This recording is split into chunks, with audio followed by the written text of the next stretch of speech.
บูชาคุณพระธรรมน้อมนำเกิดปัญญา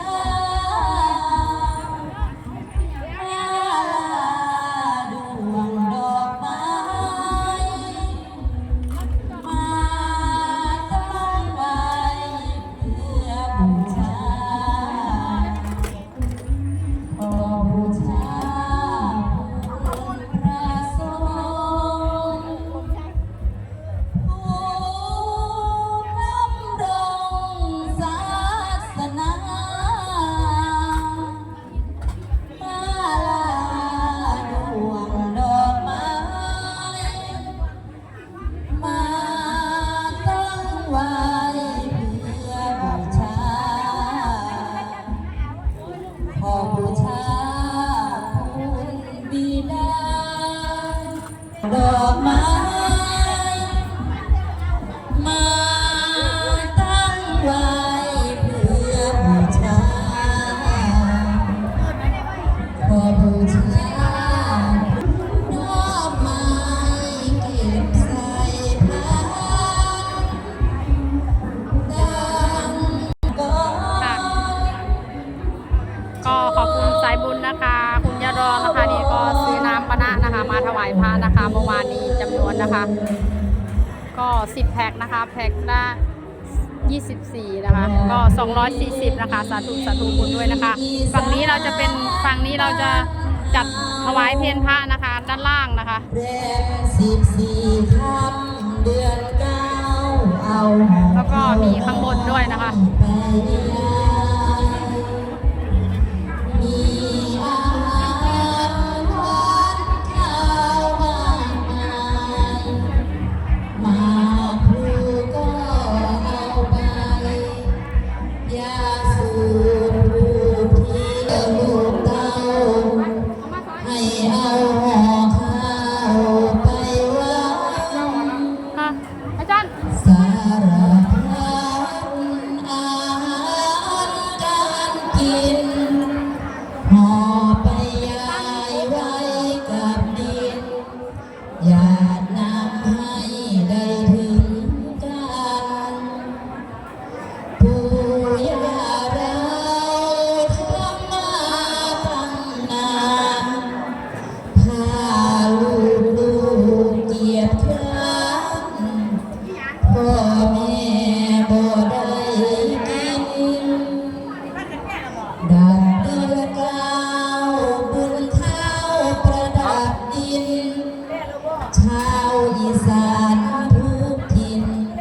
สืบสานต่อประเพณี ยืนรัดประเด็นคำนี้นะ ข้าวสากยายห่อข้าวน้อยอีกทีกลางเดือน10พอดี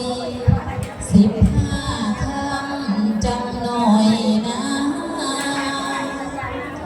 เพื่อได้เห็นคนเขาเล่ามาวิญญาณบิดามารดาหากดาวตามาโพ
หยุดเอา